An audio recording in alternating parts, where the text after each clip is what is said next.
Anda kembali di Berita Utama bersama saya Jihan Novita. Saudara, gara-gara masalah utang, nyawa seorang perempuan di Padang Pariaman, Sumatera Barat melayang. Tragisnya, korban dibunuh dan dimutilasi oleh temannya sendiri. Namun yang lebih mengejutkan, pembunuhan disertai mutilasi ini justru mengungkap tabir gelap dari pelaku mutilasi. Terungkap, korban pelaku tak hanya satu. Pelaku ternyata pernah membunuh 2 korban lain pada tahun 2024. Lalu apa yang melatar belakangi pelaku yang bernama Satria Juhanda alias Wanda menghabisi nyawa lebih dari 1 orang ini?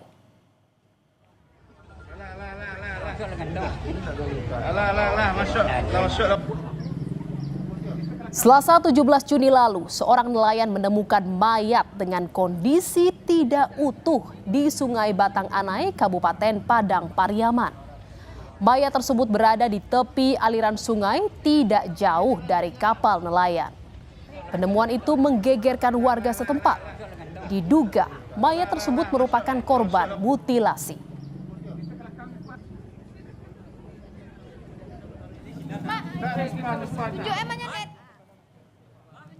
Keesokan harinya pada Rabu 18 Juni, potongan tubuh manusia kembali ditemukan di aliran sungai Batang Anai.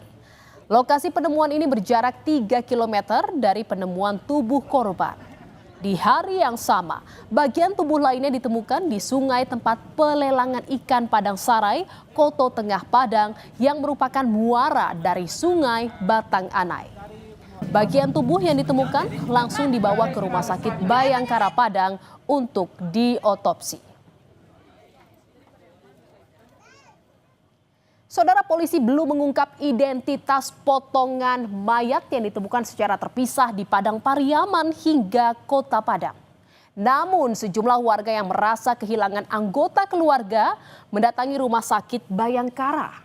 Mereka ingin mengecek langsung mayat yang ditemukan. Apakah mayat tersebut merupakan anggota keluarganya yang hilang?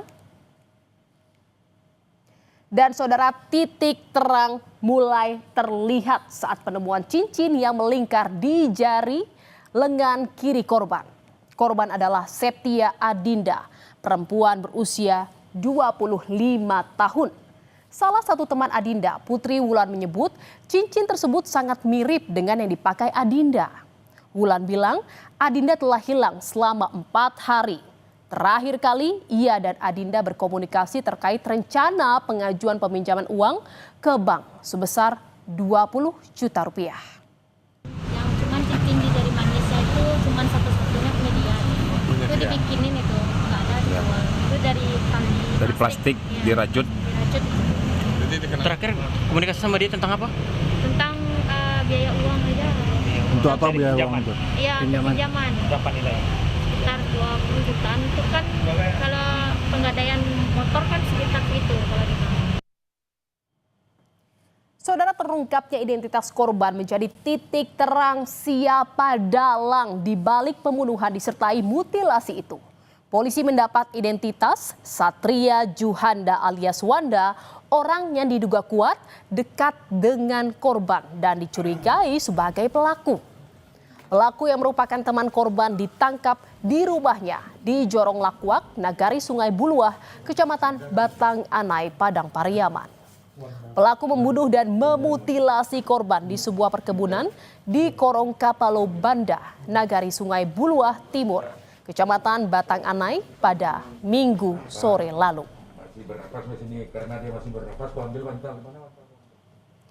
Saudara, utang piutang menjadi motif di balik kasus mutilasi seorang perempuan yang bagian tubuhnya dibuang secara terpisah di aliran sungai Batang Anai. Korban meminjam uang kepada pelaku senilai 3,5 juta rupiah. Namun saat ditagih, korban tidak mampu membayar utang tersebut. Itulah yang melatar belakangi Wanda membunuh dan memutilasi temannya sendiri.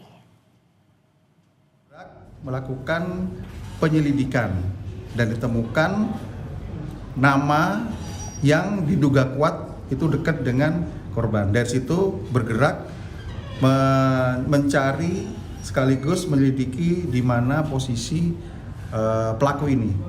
Sakit hati karena ada pinjaman yang belum dibayarkan dari korban. Jadi korban pinjam uang kepada pelaku sejumlah 3.500 dan belum dibayarkan. Sehingga dilakukan penagihan saat itu. Saudara, dari pembunuhan ini, fakta lain pun terungkap. Septia Adinda bukanlah satu-satunya korban.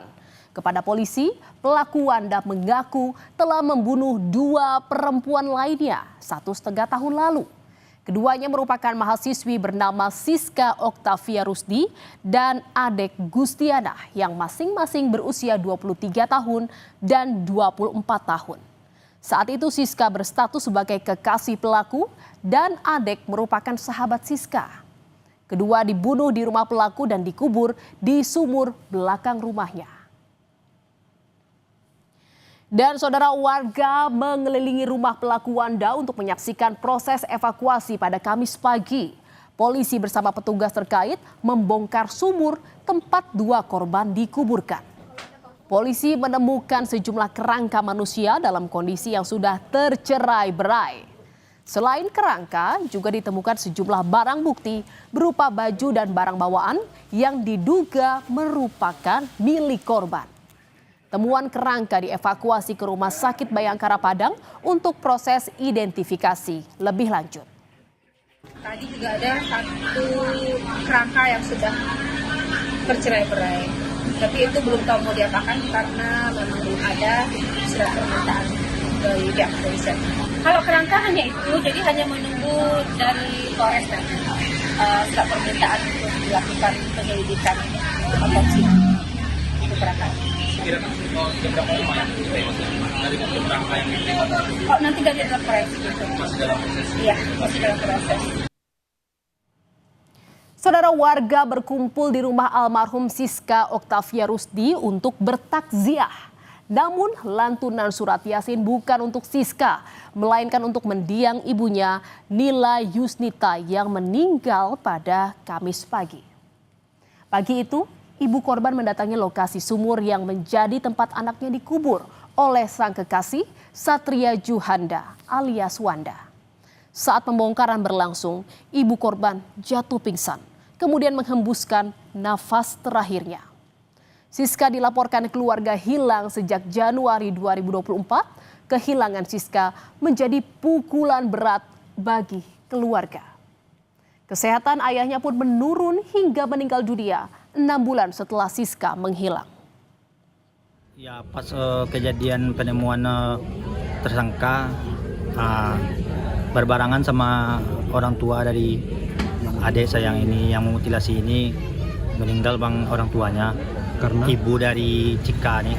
Karena apa bang? Karena dia shock mendengar berita anaknya sudah ditemukan terkubur di sumur yang dilakukan oleh tersangka kan. Keluarga Adek Gustiana mendatangi Rumah Sakit Bayangkara Padang untuk mencocokkan DNA dengan kerangka yang ditemukan di sumur di rumah pelaku mutilasi. Keluarga tidak menyangka jika Wanda menjadi aktor di balik tewasnya anggota keluarga mereka. Pasalnya, sejak dilaporkan hilang 1,5 tahun lalu, pelaku merupakan sosok yang aktif memberi informasi, bahkan ikut membantu mencari keberadaan korban. Pelaku bahkan senantiasa mengantar ibu dari Siska untuk menelusuri tempat yang diduga menjadi tempat Siska disembunyikan. Pelaku ini juga sering nyari-nyari Siska adek juga? Ya, pengakuannya iya. Tapi kan bukan sama kami perginya Pak. Kapan itu?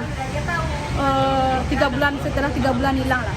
Oh, tahun yang lalu? Iya, tahun yang lalu. Terus menurut Uni nggak ada perasaan curiga kepada kedua pelaku ini? Enggak. Pernah mencurigai Wanda ini yang tersangka ini? Belum bang, soalnya dia tuh polos orangnya bang. Bisa dia kayak merubah wajahnya tuh ke publik ini, bisa dia bang. Seolah-olah bukan dia yang pelakunya. Saudara, mengenai 2 perempuan yang jasadnya dimasukkan ke sumur di belakang rumah pelaku, Wanda mengaku sakit hati karena cemburu atas perselingkuhan Siska yang saat itu berstatus kekasihnya. Pelaku menilai adik yang mengajari Siska selingkuh saat kedua korban melakukan kuliah kerja nyata.